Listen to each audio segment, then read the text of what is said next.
Hi sir, నమస్తే అండి. నమస్తే సార్. నమస్తే సార్, ఇప్పుడు ఎక్కడ చూసినా కేకే కేకే కేకే. ఒకప్పుడు పీకే పీకే అనేవారు, ఇప్పుడు కేకే అంటూ ఉన్నారు. అసలు మీ విజయ రహస్యం ఏంటి సార్? అంత యాక్యురేట్గా ఎట్లా పట్టుకోగలిగారు? ముందు ఆ రహస్యాన్ని రివీల్ చేస్తూ మీ తర్వాత మిగతా విషయాల్లోకి వెళ్దాం. రహస్యం అంటే ఏం లేదు సార్. మామూలుగా మనం నిజాయితీగా చేయడం అంటే, నిజాయితీగా అంటే ఓన్లీ అబద్ధం చెప్పడం అట్లా అని కాదు. ఇప్పుడు మీరు యాంకరింగ్గా చేస్తున్నారు, అడుగుతున్నారు క్వశ్చన్లు. సో మీ మనసులోంచి నిజాయితీగా మనం ట్రూగా అనుకోండి, ఆ వాయిస్లో వాళ్ళకి ఒక ఎసెన్స్ తెలుస్తుంది. అలాగే మేము నెంబర్స్ వేసేటప్పుడు కానీ, సర్వే చేసేటప్పుడు కానీ, శాంపుల్స్ తీసుకునేటప్పుడు కానీ, స్లీపర్ సెల్స్తో మాట్లాడుతున్నప్పుడు కానీ, లేదా మనం డేటా సైన్స్ ద్వారా అప్లై చేస్తున్నప్పుడు కానీ, మనం ఎటువంటి పక్షపాతం లేకుండా చాలా జాగ్రత్తగా మన మనసులో ఉండింది అనుకోండి, కొంచెం అట్లా వెళ్తాం. ఒకవైపు దేశం ఉన్నా, ఒక పార్టీ వైపు ఇష్టం ఉన్నా, ఒక సైడ్ తీసుకునేందుకు ఆస్కారం ఉంటుంది. అలా ఎటువంటి లేకుండా న్యూట్రల్గా మనం న్యూట్రాలిటీ అనేది మ్యాక్సిమం దగ్గరగా ఉండేటట్టు ట్రై చేస్తున్నాం అనుకోండి. మనం చేసే ఎమ్మెల్యేకి కట్ చేసేస్తాం. ఇప్పుడు మేము ఇండివిజువల్గా ఎమ్మెల్యేలకే చేసేది ఆబ్వియస్గా. సో మీరు మా క్లయింట్ అనుకోండి, మీరు మాకు డబ్బులు ఇచ్చి మాకు సర్వే చేసి పెట్టినంటే మాలో లోటుపాట్లు ఎక్కడున్నాయి, ఎక్కడెక్కడ మార్చుకుంటే మేము గెలిచేదానికి ఆస్కారం ఉంది, అసలు గెలుస్తామా లేదా, రకరకాల ఫ్యాక్టర్స్ మీద చేస్తారు. సో మేము నిజాయితీగా మీ వైపుగా చేస్తూ మీకే కట్ చేస్తాం నెంబరు. అంటే ఇప్పుడు 53% మీకు వస్తుంది, 47% వాళ్ళకి వస్తుంది అనుకోండి. మేము దాన్ని 50-50 వేస్తాం. అంటే 3% మీకు ఎక్స్ట్రా ఇస్తే మీకు ఫేవరింగ్గా వస్తుంది కాబట్టి అలా అనుకోండి. అవతల కూడా మంచి పోటీ ఇస్తున్నారని చెప్పి మా ఎర్రర్ మార్జిన్ ఏదైతే ఉంటుందో 2-3% మీకు కట్ చేస్తాం అనమాట. మీకు తగ్గిస్తాం, అవతల వాళ్ళకి పెంచుతాం, మీకే తగ్గిస్తాం. అది ఒక దగ్గర ఉంటే టోటల్ నియోజకవర్గ నెంబర్ తగ్గుద్ది, మండలం లెవెల్ తగ్గుద్ది, విలేజ్ లెవెల్ తగ్గుద్ది. తక్కువ తగ్గిస్తాం అనమాట. ఎంత మీ వైపే చేస్తున్నాం కదా, ఆయన మెప్పు పొందుదాంలే, ఆయన చాలా బాగున్నారు సార్ అని చెప్పి పాజిటివిటీ. అసలు మొత్తం డిస్కషన్లో లాస్ట్లో రిపోర్ట్ ఇచ్చేటప్పుడు కూడా ఎక్కడ ఆయన గురించి ఒక్క పాజిటివ్ లైన్ కూడా మాట్లాడాం. మా ఊరాలు మీరు పాజిటివ్ ఆల్రెడీ భజన బ్యాచ్ ఉంటారు కదా చుట్టూ, అద్భుతం. సో అది వాళ్ళు చూసుకుంటారు. మనం ఏంటంటే భజన కాకుండా ఎక్కడెక్కడ కట్ చేయాలి, ఎక్కడెక్కడ మీరు మార్చుకోవాలి, ఏ విలేజ్లో మీ మీద బాగా నెగిటివిటీ ఉంది, ఎక్కడెక్కడ కొన్ని కమ్యూనిటీ మీ మీద వ్యతిరేకంగా ఉన్నాయి, ఇంకా ఏం చేసుకుంటే మీరు గెలిచేదానికి ఆస్కారం ఉంది, అసలు ఏం చేసినా ఏం గెలవరా, అట్లాంటి నిజాయితీ అంటే ఇట్లా అనమాట. ఓవరాల్ చేసే పనిలో లేదా చెప్పేటప్పుడు కానీ నిజాయితీగా చేయడం అనేది మీరు చెప్పినట్టు విజయ రహస్యం అనుకుంటున్నాను. సార్, శాంపిల్స్ ఎలా తీసుకుంటూ ఉంటారండి? అంటే అంటే యాక్చువల్గా ఇప్పుడు చాలా మంది షెఫాలజిస్టులు ఉన్నారు, సర్వేలు చేసే వాళ్ళు ఎంతోమంది ఉన్నారు, క్రెడిబిలిటీ ఉండేవాళ్ళు చాలా తక్కువ మంది ఉంటారు. యాక్చువల్గా మన ఆంధ్ర రాష్ట్రానికి, తెలుగు రాష్ట్రాలకు వచ్చినప్పటికీ. సో మీరు అంటే అంత క్రెడిబిలిటీ ఉండేటట్టు అంత యాక్యురేట్గా చేయడానికి ఎక్కువ శాంపిల్స్ తీసుకోవడం కారణం అంటారా? కాదు సార్, శాంపుల్ అనేది లీస్ట్ సార్. ఇంత క్వాలిటీగా మన ఇంటర్వ్యూ రావడానికి కెమెరా వల్ల అనుకుంటారా? అంటే కెమెరా కూడా ఒక భాగమే, బట్ అదే మెయిన్ భాగం కాదు కదా సార్. కెమెరా మనం చూపిస్తుంది ఉన్నదన్నట్టు, బట్ ఇక్కడ మీరు అడిగే ప్రశ్న, నేను సమాధానం, లైటింగు, ఎన్విరాన్మెంట్, మీరు చెప్పే విధానం, అట్లా అన్నీ ఉంటాయి కదా. అట్లాగా కెమెరా అనేది ఆఖరి భాగం దీంట్లో చూపించడానికి. అట్లా అది లేకపోతే జరగదు. అట్ ది సేమ్ టైం మాకు కూడా శాంపుల్స్ కూడా ఆఖరి భాగం, అది ఒక్క లేయరే కదనమాట. మేము దాని ముందు లేయర్ అన్నట్టు స్లీపర్ సెల్స్ ఇన్ఫర్మేషన్ ఉంటుంది, విలేజ్ వారీగా ఇప్పుడు ఇస్తుంటారు కొంతమంది. అలాంటివి వచ్చేవాళ్ళు ఉంటారు సార్. ఒక 40-45 మంది ఉన్నారు. ఒక టోటల్ గా న్యూట్రాలిటీగా మెయింటైన్ చేస్తూ ఈ నియోజకవర్గంలో విలేజ్ వారీగా ఇచ్చేవాళ్ళు ఉంటారు. కొంతమంది వాళ్ళు అమౌంట్కి ఇచ్చేవాళ్ళు ఉన్నారు, లేదా నాకున్న పర్సనల్ ర్యాప్ మీద కొన్ని విలేజ్లు, కొన్ని దగ్గర మండలాలు అలా ఇచ్చేవాళ్ళు ఉన్నారు. అలాగే మనం డేటా సైన్స్ అప్లై చేసే దగ్గర దీనికి డేటా సైన్స్ ఏంటంటే మొత్తం మన దగ్గర ఉన్న డేటా కానీ, ప్రీవియస్ డేటా కలెక్ట్ చేసింది కానీ, ఓవరాల్గా ఈ ఎమోషన్ ఇట్లా వీళ్ళు మారుతున్నారు కానీ, కమ్యూనిటీ పరంగా ఏమన్నా మారుతున్నారా, క్యాస్ట్ మారుతున్నారా, ఇవన్నీ ఈక్వేషన్స్ పరంగా సిస్టమ్ ఏదే ఒక ఆల్గరిథం మనం ప్రిపేర్ చేసుకుని ఆల్గరిథం ప్రకారం వేసే నెంబర్స్ ఉన్న డేటా ఉంటుంది. అయితే మన ఓన్ సర్వే కంపెనీ ద్వారా, కేకే సర్వీస్ ద్వారా తక్కువ శాంపుల్స్ తీసుకొని మండల స్థాయిలోనో లేకపోతే ఇంకొంచెం డీటెయిల్గా ఉన్న రిపోర్ట్ ఉంటుంది. అలాగే మీరు ఏదైతే ఆర్డర్ ఇస్తారో నాకు, దాన్ని చిన్న కంపెనీకి ఒక అవుట్ సోర్సింగ్ కూడా ఇంకొకసారి వెరిఫికేషన్ లాగా, మన కూర అన్నం చేసుకొని ఒక ఉప్పు కారాలు చూస్తాం కదా, అలా పనికొచ్చేదానికి అవుట్ సోర్సింగ్ కూడా ఇస్తాం. వాళ్ళ రిపోర్టు ఆధారపడం కానీ ఆ రిపోర్ట్ వెరిఫై చేస్తుంది దానికి ఇంకోసారి ఒకటి మనం అంతే. సో ఇంకోటి వెరిఫై చేసేదానికి కంప్లీట్ అవుట్ సోర్సింగ్ కూడా ఇస్తాం. ఎన్ని లేయర్స్ ఒక విలేజ్ తీసుకుంటే అన్ని లేయర్స్ ఆ విలేజ్ అలాగే ఉందంటే బాగా చేసినట్టు, కరెక్ట్గా కూర్చున్నట్టు అనమాట. ఏదైనా ఒక డేటా పైకి కిందకి పోతుంటే ఎక్కడో మనం మిస్టేక్ చేసినట్టు మళ్ళీ ఇంకోసారి చెక్ చేసుకుంటూ ఉంటాం. సో ఇది సార్ ప్రాసెస్. సో దీంట్లో శాంపుల్స్ కూడా అవసరమే కానీ శాంప్లింగే మెయిన్ కాదు. ఓకే, అంటే చాలా మంది షెఫాలజిస్టుల దగ్గర విన్నాను, ఎక్కువ శాంపిల్స్ తీసుకున్నారు. ఎమ్మెల్యేస్ కూడా 90% ప్రజల్లో లేదా ఎమ్మెల్యేస్లో కూడా ఎన్ని శాంపుల్స్ తీస్తారండి మీరు అనేది ఉంటుంది. శాంపుల్కి ఎంత కాస్ట్ పడుతుంది, మీరు 100 రూపాయలు తీసుకుంటారా, శాంపుల్కి 200, 250, 300 అంటారు. మీకు కావాలనుకునేది ఏంటి? ఇప్పుడు మీరు ఒక ల్యాండ్, ఓపెన్ ల్యాండ్ ఉంది సార్, నాకు ఇంత మంచి కన్స్ట్రక్షన్ కావాలి, ఇలా నాకు ఇక్కడ ఈ గోడ మటు ఫిక్స్డ్ సార్ అని ముందుగా చెప్పారు అనుకోండి. ఇప్పుడు మీరు 3 మధ్యలో గోడలు వేసారు. ఇప్పుడు నేను అద్భుతంగా కన్స్ట్రక్షన్ నాకు మంచిగా రావాలంటే ఎలా వస్తుంది? సో నాకు ఫ్రీ హ్యాండ్ ఇవ్వండి, మీకు కావాలనుకుంది నేను చేసిస్తాను. నాకు శాంపుల్స్ కావాలి సార్ అండి, ఇలా కావాలి సార్, అది అలాంటి ఇప్పుడు బ్రాండింగ్ ఉంది కాబట్టి పోయినసారితో కొంచెం వచ్చింది కాబట్టి ఫస్ట్ టైం వాళ్ళు చెప్పినట్టు అన్నిటికీ ఊగొట్టేవాళ్ళం. ఊగొట్టి మనం చేయాలనుకుంది చేసేవాళ్ళం అప్పుడు కూడా. ఇప్పుడు ఊగొట్టడం తగ్గింది అట్లీస్ట్. అట్లా కాదండి అని చెప్తున్నాను అనమాట. మీరు అదిలేండి, మీకు కావాలనుకుంది ఏంటి, ఎక్కడెక్కడ లోటుపాట్లు ఉన్నాయి, ఏ గ్రామాల్లో ఎలా ఉందనేది. ఆ శాంపుల్స్ విధానం మాకు వదిలేయండి. మాకు ఎక్కువ కావాలంటే ఎక్కువ తీసుకుంటాం, తక్కువ కావాలంటే తక్కువ తీసుకుంటాం. అసలు మెయిన్ అది కాదు. గెలుపు అనేది డ్రాబ్యాక్స్ మీ రిక్వైర్మెంట్ మామూలు 2K అనుకుంటే 4K అనవసరం కదా ఇక్కడ. అంతే కదా. అట్లాగా చాలా మంది షెఫాలజిస్టులను కలిసేవాడిని. అంటే కొంతమంది అందులో కొంతమంది రాజకీయాల్లో కూడా వెళ్ళిన వాళ్ళు ఉన్నారు. ఫర్ ఎగ్జాంపుల్ జీవీఎల్ నరసింహారావు గారు, ఆయన ఒకప్పుడు షెఫాలజిస్ట్ గా తన జీవితాన్ని ప్రారంభించి తర్వాత బీజేపీ పార్టీలోకి వెళ్ళారు, రాజ్యసభ సభ్యుడయ్యారు, మోదీ గారికి వాళ్ళకి బాగా క్లోజ్ గా ఉంటున్నారు. అలాగే పీకే గారిని చూస్తూ ఉంటే పీకే గారు ఫస్ట్ సెఫాలజిస్ట్గా స్టార్ట్ అయ్యారు, పార్టీ పెట్టుకున్నారు, పార్టీ కోసం అంటే ఒక పొలిటికల్ యాస్పిరేషన్ అనేది. అంటే ఒక షెఫాలజిస్ట్గా ఉండేటప్పుడు మీకు ఇలాంటివన్నీ కనిపిస్తూ ఉంటాయి కదా, రాజకీయ పార్టీలతో తిరుగుతూ ఉంటారు కదండి. సో తిరిగేటప్పుడు మీకు కూడా అలాంటి రాజకీయాల్లోకి వెళ్తే బాగుంటుంది, లేకపోతే ఇంకో విధంగా వెళ్తే బాగుంటుంది, ఇలాగే ఏమైనా ఉంటాయండి? అంటే అలాగే మీకు ఏమైనా పర్టికులర్గా ఉన్నాయా? 2 చెప్తాను సార్ ఎగ్జాంపుల్స్. ఇప్పుడు మన దగ్గర ఆల్రెడీ నెంబర్స్ అన్నీ ఉంటాయి కదా, ఎవరు గెలుస్తారో ఎవరు ఓడతారో ఫైనల్గా ఉంటాయి కదా. దీన్ని బట్టి మనం చాలా మంది ఇప్పుడు ఎవరైనా ఫోన్ చేసి రిపోర్ట్ కొనుక్కోవచ్చు. పలానా నియోజకవర్గంలో ఇప్పుడు మన సేల్స్ టీమ్ కంటే ఎంత మెజారిటీ వస్తుందండి, ఈ 3 నియోజకవర్గాల్లో ఎవరెవరు గెలుస్తున్నారు, ఈ రిపోర్ట్ మనం సేల్ చేస్తాం. ఇప్పుడు ఇన్ని వాళ్ళు బెట్టింగ్ కూడా వేసుకోవచ్చు, లేకపోతే పర్సనల్ ఎమ్మెల్యే పక్కన ఉండే పర్సన్ అయిన ఉండొచ్చు, లేదా క్యూరియాసిటీ మీద తీసుకోవచ్చు. అమౌంట్ పెద్ద ప్రాబ్లం కాదు కదా అనుకునేవాళ్ళు. కానీ ఫర్ సపోజ్ బెట్టింగ్ గురించి మన దగ్గర అన్ని నెంబర్స్ ఉన్నాయి కదా, మనం కూడా ఒక 10 లక్షలు అడగద్దాం, ఇక్కడ ఒక 5 లక్షలు కాద్దాం అనుకున్నాను. ఎప్పుడైతే మీరు ఇన్వాల్వ్ అయ్యారో మీరు తెలియకుండా ఒక అసెస్మెంట్ మిస్ అవుతారు. అలాగే మనం ఆల్రెడీ ఇంత నెంబర్స్ చెప్తాం కదా, ఈ నియోజకవర్గంలో ఎవరు పోటీ చేసినా గెలుస్తారు అని మనకు తెలుస్తుంటుంది. ఇది మన నియోజకవర్గం కదా, మన దగ్గరికి ఉండేది కదా, మనం ఇన్ఫ్లుయెన్స్ చేసి లోపలికి వెళ్ళిపోదాం అనుకోండి, మీరు నెక్స్ట్ టైం నుంచి నెంబర్స్ తప్పబడతాయి. మీరు ఎమోషనల్గా ఒక దాంతో కనెక్ట్ అవుతున్నారు అంటే ప్రాపర్గా చేయలేరు. అంటే మీరు ఆపరేషన్ చేసేది మీ కూతురికి అని తెలిసింది అనుకోండి, ఒక డాక్టర్ మీద ఎమోషనల్గా ఎంతో కొంత పడుతుంది, కంగారు వస్తుంది కొంచెం తెలియకుండా.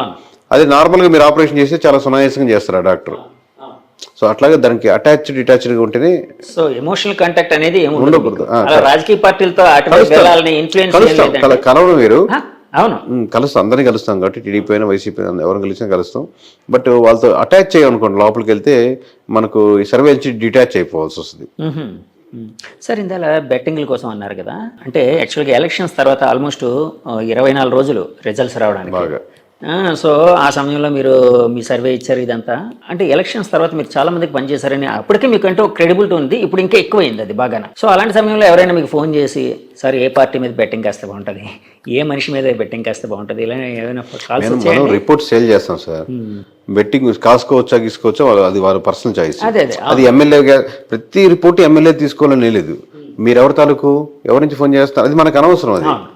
సో అందుకని దాని గురించి కాసుకోవచ్చా కాసుకోకూడదా, మీరు ఎమ్మెల్యే తాలూకా లేకపోతే మీరు వెనకాల ఏ పార్టీ ఉందని మనకు సంబంధం లేదు. మేము ప్యూర్గా రిపోర్ట్ అని చెప్తాం అంతే. బెట్టింగ్ కోసం ఎవరైనా, ఎందుకంటే నేను ఆ మధ్య పిఠాపురం వర్మ గారి ఇంటర్వ్యూకి వెళ్ళినప్పుడు అక్కడ కొంతమంది మనుషులకి ఎవరో ఫోన్ చేసి సార్ బెట్టింగ్ కాసుకోవచ్చా ఏంటి అని అడిగే సందర్భాలు ఉన్నాయి. అలాగా అందులో షెఫాలజిస్ట్ అంటే ఇంకా ఎక్కువ దాని గురించి చేస్తాయి సార్, 100% ఉంటాయి. దాని గురించి మనం కమెంట్ చేయం, మేము రిపోర్ట్ సేల్ చేస్తాం. అది కాసుకోవచ్చు. ఇప్పుడు చాలా మంది ఫ్రెండ్ సర్కిల్లో కూడా ఎవరు గెలుస్తున్నారు, సొంత మా క్లోజ్ బంధువులు కూడా అడుగుతుంటారు, చెప్పొచ్చు కదా నెంబర్, ఇది నెంబర్ చెప్పొచ్చు కదా అన్న సింపుల్ గా. దీని మీద ఇంత ఇన్వెస్ట్ చేసి ఇంత తిరిగి ఇంత చేసి ఎవరు గెలుస్తారు చెప్పొచ్చు కదా. ఎవరు చెప్పను కదా. నేను ఆల్మోస్ట్ మీ లైఫ్ పార్ట్నర్ కూడా చెప్పాను, వైఫ్ కూడా చెప్పిన మొన్న నెంబర్ మేము ప్రజెంట్ చేసాం కదా సార్, ఆడియో అలాగ చేసి గ్రాండ్ గా గట్టిగా చెప్పాం కదా ఎగ్జిట్ పోల్స్. ఆ రోజు వరకు నా క్లోజ్ నాతో పాటు ఉండే ఒక 2-3 4 తప్పితే రోజు వాళ్ళకి ఆ రాత్రి 12 గంటలకి ఆ క్లోజ్ అయిన టైంకి ప్లస్ ముందు రోజు తెలిసింది ఎడిటర్కి, ఎందుకంటే ఆ ప్రెజెంటేషన్ చేయాలి కదా. ఆ నైట్ 4 గంటలు తెల్లవారుజాము 4 గంటలకు వేసాం నెంబరు. అప్పటి వరకు కూడా ఆ సీక్రెసీని మెయింటైన్ చేసాం, ఎందుకంటే అది రాష్ట్రం ఊగిపోయే నెంబర్లు అవి. అది ఓపెన్ చేస్తే మామూలుగానే ఉంటుంది, కొన్ని కప్పెడితే బాగుంటది, కొన్ని తీస్తే బాగుంటది. అట్లాగే సార్ ఇప్పుడు ఆ నెంబర్లు చూసినప్పుడు మీకేమైనా ఆశ్చర్యం కలిగిందా? ఆశ్చర్యం కలిగింది. ఎందుకంటే ఇప్పుడు ఒకప్పుడు 151 అది కూడా మీరు ఆ సమయంలో మీరే చెప్పారు. టీడీపీ 20 స్థానాలకే పరిమితం కాబోతుంది, 22 సంథింగ్ ఏదో చెప్పినట్టున్నారు. వైసీపీ పార్టీ 2019లో చాలా యునానిమస్ గా చాలా పుంజుకోబోతుంది, 150+ రాబోతుందని చెప్పారు. అప్పట్లో మిమ్మల్ని ట్రోల్ చేసిన సందర్భాలు కూడా ఉన్నాయి. కరెక్ట్. సో ఆ ఫిగర్ కంటే ఈ ఫిగర్ ఇంకా ఎక్కువ. సో ఆశ్చర్యపోయినప్పుడు అంటే ఏం చేశారు సార్? అంటే దానికోసం విశ్లేషణ ఏమైనా చేశారా? విశ్లేషణ చేసాం. అలా ఇది నెవర్ కాన్సెప్ట్ సార్. ఫ్యూచర్లో మా నెంబర్స్ ఎగ్జాక్ట్గా మళ్ళీ కంటిన్యూ అవుతున్నా, ప్లస్ ఆర్ మైనస్ అటు ఇటుగా ఉన్న 2, 3 ఒక 5 అటు ఇటుగా ఉన్న. ఈ దీంట్లో చాలా అద్భుతాలు ఏం జరిగాయంటే, రాష్ట్రంలోనే అసలు 151 సీట్లు వచ్చిన ఒక పార్టీకి, అంటే మోర్ దెన్ 80% వచ్చిన పార్టీకి కంప్లీట్గా ఒక సింగిల్ డిజిట్కి వెళ్ళిపోతుంది లేదా 14కి వస్తుంది అనే నెంబర్ ఆప్షన్ ఇచ్చాం మనం. అది అసలు ఇంపాసిబుల్ కేసు. మళ్ళీ అంత సెక్షన్లో ఎలా జరుగుద్ది అనేది ఫ్యూచర్లో జరగదు. ఒకటి జరగచ్చు, రాష్ట్రంలోనే ఒక హీరో ఉన్నటువంటి వ్యక్తిగా, ఎక్కువ మంది అభిమానించే వ్యక్తిగా ఉన్నతను పార్టీకి 10 ఏళ్ల నుంచి ట్రై చేస్తూ ఒక్క సీటు కూడా గెలవకుండా ఉంటూ కంటిన్యూస్గా ఫెయిల్యూర్స్ చూసిన వ్యక్తి, ఎంతో కోట్లాది మంది అతను గెలుస్తాడని వెయిట్ చేస్తున్నప్పుడు ఆ పార్టీకి ఎక్కడైతే పోటీ చేసిన ప్రతి ఒక్క నియోజకవర్గం గెలుస్తుందని నరమానవుడు నమ్మని ఒక నెంబర్ చెప్పడం. మూడోది, మామూలు 70 అయిపోయింది, టీడీపీ అయిపోయింది, కష్టం అనుకున్నది, పోటీ చేసిన ప్రతి దగ్గర 90% పైన, అంటే 144 పోటీ చేస్తే 133 నియోజకవర్గాల పేరుతో సహా చెప్పి ఎన్ని గెలుస్తుందని ఒకేసారి చెప్పడం. 4వ విషయం, అసలు సిట్టింగ్ గవర్నమెంట్ ఉన్నటువంటిది అసలు ఇంకా అది ఇనానమస్, మళ్ళీ పోటాపోటీగా ఉంటుంది, క్లిష్టంగా ఉంటుంది, ఎవరు గెలుస్తుందో చెప్పలేము, చాలా టైట్ ఫైట్లో ఉన్నాయి, అన్ని రకరకాల సర్వేలు రకరకాలుగా చెప్తూ జనాల్లో కూడా కన్ఫ్యూజింగ్ స్టేజ్ వాళ్ళలో కూడా ఉన్నప్పుడు అసలు ప్రధాన ప్రతిపక్ష హోదా కూడా రాదు. అసలు గెలవడం పక్కన పెట్టండి, ప్రధాన ప్రతిపక్ష హోదా రాదు, కేవలం 21 సీట్లు పోటీ చేసినటువంటి ఒక ఆ పార్టీకే ప్రధాన ప్రతిపక్ష హోదా వస్తుంది అనేది. ఇన్ని 4 భిన్నంగా ఉన్నటువంటి లేయర్స్, 4 తూర్పు, పడమర, ఉత్తర, దక్షిణ రకాలుగా 4 లేయర్స్ని దాంట్లో మళ్ళీ సింగిల్ నెంబర్గా చెప్పడం అనేది, ఇది నెవర్ అనుకుంటున్నాను సార్. ఇంతకుముందు జరగలేదు, తర్వాత జరుగుద్దా లేదా వేరే రాష్ట్రాలు జరగచ్చు, కానీ మన రాష్ట్రంలో అంత క్లిష్టమైన పరిస్థితుల్లో జరగదనుకుంటాను సార్. ఇప్పుడు 151 ఒకప్పుడు, ఆ 5 మధ్యలో కొట్టేసి ఓన్లీ 11 వచ్చింది ఇప్పుడు. అవును, అంటే జనాలు చాలా మంది సోషల్ మీడియాలో మాట్లాడుకుంటున్నారు ఆ విధంగా. అంటే నేను వాళ్ళని ఇది చేయడం కాదు, కానీ మామూలుగా 11 వచ్చిందని చెప్పడం నా ఉద్దేశం. కరెక్ట్. సో వైసీపీ పార్టీ అంత ఇదిగా అంటే కిందకి వెళ్ళిపోవడానికి, అప్పటి వరకు టీడీపీ అసలు అంటే టీడీపీ అనేది పార్టీ అనేది సస్టైన్ అవ్వడం చాలా కష్టం, ఇంకెప్పుడు గెలవలేదు అని అనుకునే చాలా జనాల్లో కూడా ఒక రకమైన, అంటే జనాల్లో ఉందో లేదో తెలియదు కానీ రాజకీయ వర్గాల్లో అలాంటి అభిప్రాయం ఉండేది వేరే రాజకీయ వర్గాల్లో. సో అలాంటిది ఇలా పుంజుకోవడానికి కారణం ఏంటి సార్? అంటే ఏ విధంగా మీరు విశ్లేషిస్తారా కారణాలని? అంటే ప్రధానంగా కూటమి బలం sir. First of all vote banking, ఆబ్వియస్గా కాంబినేషన్, అది ఎంత పర్సెంట్ కలిసింది, పోన్ ఎంత పర్సెంట్ పెరిగింది అనేది అది వేరే విషయం. ఎందుకంటే మనం ఫైనల్గా చెప్పిన పర్సంటేజ్ కూడా యాక్యురేట్గా వచ్చి ఓవరాల్గా 58%, 38% అని చెప్పాం. దానికి దరిదాపులు 1% అడిటికి వచ్చింది. అంటే టోటల్ రాష్ట్రం మీదగా ఒక పార్టీకి వస్తుంది కూడా, అంటే ఇండివిజువల్ నియోజకవర్గాన్ని కన్సాలిడేట్ చేసి వచ్చిన నెంబర్ అది. సో ఈ పర్సంటేజ్ ఎలా ఎంత యాక్యురసీగా చెప్పామంటే, 1% దీంట్లో తగ్గుద్ది, రోడ్ల వల్ల తగ్గుద్ది, ఇంకో 1% లిక్కర్ వల్ల తగ్గుద్ది, ఇంకో 1% దీనివల్ల తగ్గుద్ది, ఇంకో 1% ఎంప్లాయీస్ వల్ల తగ్గుద్ది, ఇంకో 1% ఎంప్లాయీ కోసం ప్రిపేర్ అయ్యే వాళ్ళ కోసం జరుగుద్ది, ఇంకో 1% ఇక్కడ నుంచి చాలామంది ట్రావెల్ చేసి వాళ్ళు ప్రభావితం చేస్తారు, ఇంకో కొంత పర్సెంట్ 4 to 5% వీళ్ళతో యాడ్ అవుద్ది. ఇలా 1% అది ఓవరాల్ కాదు, నియోజకవర్గాల వరకు ఒక దగ్గర ఉండొచ్చు, ఇంకో దగ్గర రాజధాని ఎఫెక్ట్ వల్ల 2-3% వేరియన్స్ ఉండొచ్చు, ఇంకో దగ్గర వైజాగ్లో ఉండొచ్చు. ఇలా అంతా క్రోడీకరించి నెంబర్స్ చేసుకోవాల్సి వస్తుంది. అదే డేటా సైన్స్లో అదొక అద్భుతం సార్. ఇక్కడి నుంచి అంతమంది జనాలు సంక్రాంతి పండుగకి, యాక్చువల్గా హైదరాబాద్ చూడగానే సంక్రాంతికి బీభత్సంగా వెళ్తూ ఉంటారు ఇక్కడ ఉండే ఆంధ్ర వాళ్ళందరూ వాళ్ళ ప్రాంతాలకి. మళ్ళీ ఈ ఎలక్షన్ మే 13ని అలాంటి సంక్రాంతి కనిపించింది, అంటే అంత ఆ విధంగా మైగ్రేట్ అయ్యారు జనాలు. సో అది ఒక ఇన్ఫ్లుయెన్స్ చేసింది, అంటే ఈ స్టాటిస్టిక్స్ని వాటిని నెంబర్స్ని ఇన్ఫ్లుయెన్స్ చేయడానికి అది కూడా కారణం అని అనుకోవచ్చా సార్? వన్ ఆఫ్ ది, అంటే ఆ బేస్ చేసుకొని ప్రతిసారి ఓటింగ్ పర్సంటేజ్ పెరిగితే ఎప్పుడు అపోజిషన్ పార్టీ గెలుస్తుందేనో, ఓటింగ్ పర్సెంట్ పెరిగితే ఎప్పుడు సిట్టింగ్ పార్టీ గెలుస్తుంది, అలా ఆ సీక్వెన్స్లో మనం చెప్పలేం. కానీ ఇక్కడ పెరిగినటువంటి ఓటింగ్ పర్సంటేజ్ మటుకు ఆబ్వియస్గా అపోజిషన్ పార్టీకి అడ్వాంటేజ్ అయింది. ప్లస్ అక్కడికి వెళ్ళి వాళ్ళు ఒక అవ్వాతాత వైఎస్ఆర్సీపీకి వేయాలనుకున్నా కానీ వీళ్ళు వెళ్ళి వాళ్ళు ఇన్ఫ్లుయెన్స్ చేసిన సందర్భాలు కూడా ఇంకొక యాడెడ్ పర్సంటేజ్. సార్ ఇందాక కూటమి కలవడం ఒక ఓటింగ్ బలం దానివల్ల ప్లస్ అయిందని అన్నారు కదండి సార్. ఒకవేళ కూటమి అంటే టీడీపీ పార్టీ ఇండివిజువల్గా, జనసేన ఇండివిజువల్గా, బీజేపీ ఇండివిజువల్గా పోటీ చేసి ఉంటే యాక్చువల్ వైసీపీ గెలిచేది, అది అందరూ అంటున్నమాట. అవునా అంటే సార్? Depends sir. అది అప్పుడు అంటే చాలా ఫ్యాక్టర్స్, ఇది హైపోథెటికల్ క్వశ్చన్ కాబట్టి అది ఫర్ సపోజ్ టీడీపీ ఇండివిజువల్గానే ఈసారి మనం ఎవరితో కలవము, మనం ఇండివిజువల్గా వెళ్దాం, ఈసారి ఎందుకు కొట్టడం చేస్తాం, రాష్ట్రం అన్యాయం అయిపోతుంది, ఏదో వాళ్ళు చెప్పాలనుకుని చెప్తారు కదా, అలాంటి ఫేజ్లో వెళ్ళి, అలాగే జనసేన కూడా 175 నియోజకవర్గాలు మనం ఇది ఇండివిజువల్గా పోటీ చేద్దాం, ఇది ఈ క్యాండిడేట్లు నేను ముందుగానే ప్రకటిస్తున్నాను, పలానా రాము గారు ఇక్కడి నుంచి కంటెస్ట్ చేస్తారు, పలానా రవి గారు ఇక్కడి నుంచి కంటెస్ట్ చేస్తారు, లేదా పలానా 50-60 నియోజకవర్గాలే కన్సాలిడేట్ చేద్దాం, మనం మొత్తం వద్దు 50కి 50 కొడదాం అన్న ప్లాన్తో వెళ్తే వేరే రకంగా ఉంటుంది. లేదు 175 పోటీ చేస్తే ఒక రకంగా ఉంటుంది. లేదు లాస్ట్లో పొత్తుల దాకా వచ్చి పొత్తులు సరిగ్గా కుదరలేదు, నువ్వు ఇచ్చేది నేను ఇచ్చేది మాట అనుకుని విడిపోయారు, అప్పుడు వేరే రకంగా ఉంటుంది. ఇలా నెంబర్ ఆఫ్ ఫ్యాక్టర్స్ బట్టి చెప్పినాం. బట్ పొత్తు లేకపోతే మటుకు చాలా నియోజకవర్గాల్లో టఫ్ ఫైట్ ఇచ్చింది. ఇప్పుడు ఏ సినారియో ఏంటి అనేది ఒక్కొక్క దాంట్లో ఒక్కొక్క అడ్వాంటేజ్ ఉంటుంది. అవునండి. సరే, యాక్చువల్గా పవన్ కళ్యాణ్ గారు అంటే చంద్రబాబు గారు జైలు ఉదంతం జరిగిన తర్వాత పవన్ గారు వెళ్ళి యునానిమస్గా వాళ్ళకి అక్కడ ఒక సపోర్ట్ ఇవ్వడం అనేది ఈ రాజకీయ చిత్రాన్ని మార్చడానికి మెయిన్ కారణం అని భావించచ్చా సార్? ఒక షెఫాలజిస్ట్గా భావిస్తారా? అంటే దాని ముందు జరగాల్సిన నష్టాలు జరుగున్నాయండి. ఇప్పుడు 1% అని ఇంతకుముందు యాడ్ అయినాయి. రోడ్లు ఆ రోజుతో బాగుపడలాగా, లేకపోతే ఆ రోజు నుంచి రోడ్లు బాగా లేకుండా లేవు కదా, రోడ్లు తీసుకుంది. లేదా ఎంప్లాయీస్ శాతం ఆల్రెడీ పవన్ కళ్యాణ్ కలిసినా కలవకపోయినా ఎంప్లాయీస్ అనేవో నెగిటివిటీ ఉన్నారు. ఇలా ఆల్రెడీ రెడీగా ఉంది. ఆ రెడీగా ఉన్నది కూటమిలో ఎవరికి వెళ్ళాలి, బీజేపీకి వెళ్ళాలా, టీడీపీకి వెళ్ళాలా, జనసేనకి వెళ్ళాలని ఆ తర్వాత మారింది. లేదు ముగ్గురు కూటమే కాబట్టి ఒక పార్టీకి వెళ్తున్నాయి. అసలు ఎవరి కేకే గారు ఎప్పటి నుంచి ఈ రంగంలోకి వచ్చారు? ఇలానే మీ పర్సనల్ లైఫ్ కోసం, మీ ప్రొఫెషనల్ లైఫ్ కోసం తెలుసుకోవాలని చాలా మందికి ఒక ఉత్సుకత అనేది అయితే ఉందండి ప్రపంచవ్యాప్తంగా. సో ఎక్కడ సార్ మీది, ఎక్కడ ప్రాంతం, ఏంటి, ఎప్పటి నుంచి ఈ ఫీల్డ్లోకి వచ్చారు? మా సొంతూరు నెల్లూరు అండి. ఈ సర్వీస్ రాకముందు నేను 8 సంవత్సరాల వరకు సాఫ్ట్వేర్ ఇంజనీర్గా పనిచేశాను. సో దీంట్లో ప్రధానంగా రావడానికి ఒక కారణం ఏంటంటే ఏదైనా పాజిటివ్ పనులు వీళ్ళతో చేపించేదానికి ఆస్కారం ఉంటుంది ఎమ్మెల్యేలతో. ప్లస్ ఓట్ బ్యాంకింగ్ కూడా కన్వర్ట్ అవుద్ది కదా. ప్లస్ ప్రజల పల్స్ నిజంగా ఏం కోరుకుంటున్నారు, నిజంగానే అందరూ డబ్బులకే ఓట్లేస్తారా, అట్లాంటి రకరకాల డౌట్స్ ఇన్ని కరెక్ట్గా మనం నిజాయితీగా చెప్తే యూజ్ అవుద్ది. ఒకటి నా స్వార్థం ఏంటంటే వాళ్ళ చేత మంచి పనులు చేయించవచ్చని, ఒకటి ఏంటంటే మంచి పనులు చేస్తే ఓట్ బ్యాంకింగ్ కూడా మారుద్దని.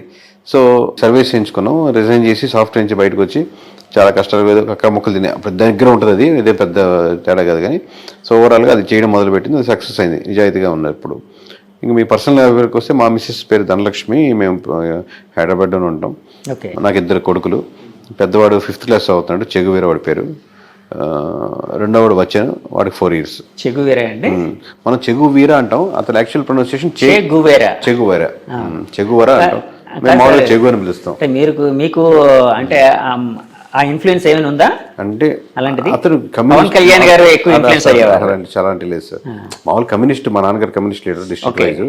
కొంచెం బుక్స్ చదవడం, లేకపోతే ఒకసారి లాంగ్ బ్యాక్ నేను ఒక బైక్ మీద ట్రావెల్ చేస్తూ ఉన్న ఒక మూవీ ఉండేది, కంప్లీట్ మోటార్ సైకిల్ డైరీస్ అనేది ఉంది కదా.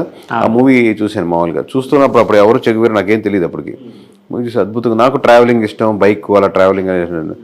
తర్వాత అలా ఎవరు అప్పుడు దాంట్లో పూర్తి ట్రాన్స్ఫర్మేషన్ ఉంటుంది అనమాట. మీరు చూస్తుంటారు మోటార్ బైక్ డైరీస్, ఆ ట్రాన్స్ఫర్మేషన్ అవన్నీ చూడడం వల్ల బాగుంది ఇతను వేరు అంటే అప్పుడు చెగువేరు అనేది. దాని తర్వాత నన్ను గురించి తెలుసుకున్నాను.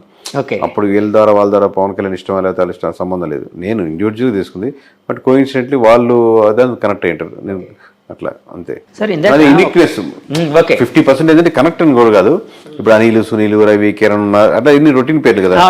నేను స్కూల్స్ లో ఈ పేరు ఇంకోటి ఉండకూడదు అన్న 50% రీజన్. ఇంకోటి నేను కనెక్ట్ అయిన డైరీస్, దాంట్లో అతనికి ఆల్రెడీ ఆ పేరుకి ఒక స్టోరీ ఉంది, ఒక యూనిక్నెస్ ఉంది కదా అనేది. ఇట్లా రకరకాల కాన్సెప్ట్. ఇందాక మీరు ఒక మాట అన్నారు, షెఫాలజిస్ట్గా ఉంటే పొలిటీషియన్స్ అయితే మంచి పనులు చేయించచ్చని. అది ఎలా సాధ్యపడుతుందండి? అంటే మనం సర్వే అండ్ స్ట్రాటజీస్ కదా సార్. ఎమ్మెల్యే కలుస్తాం, వాళ్ళు సర్వే రిపోర్ట్ ఇస్తాం కదా. లాస్ట్లో మీరు ఇక్కడ నెగిటివిటీ చెప్తున్నప్పుడు మీరు ఈ పనులు చేయండి సార్, అక్కడ యూజ్ అవుతుంది చెప్తాం కదా. ఆయనకి అడ్వైజ్ చేస్తాం, స్ట్రాటజీ కూడా చెప్తాం కదా ఎక్కడెక్కడ నెగిటివిటీస్ ఉన్నాయో. అప్పుడు ఆ థింగ్స్ చెప్పేటప్పుడు కొంచెం అక్కడ ఏదో ఎలక్షన్స్లో పెట్టుకునే డబ్బులు లాస్ట్ మినిట్లో పెట్టే డబ్బులు పెద్ద ఓటింగ్ % డిఫరెన్స్ ఉండదు. అది అమౌంట్ దీని మీద ఇన్వెస్ట్ చేయండి, మంచి పని మీద, ఇక్కడ కార్యక్రమం మీద ప్రజలకు ఎంతో హెల్ప్ అవుతుంది. మీకు ఆయనకు కావాల్సింది ఏంది? ప్రజలకు గెలిప పక్కన పెడదాం, గెలవాలి, పోటీ చేసినప్పుడు గెలవాలి. ఫస్ట్ రీజన్ అదే.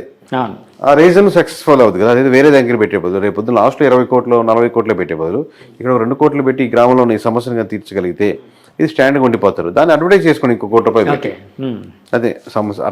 అలా మంచి పనులు అంటే అలా యూస్ఫుల్ పనులు అనమాట, లాంగ్ రన్గా ఉండేటట్టు.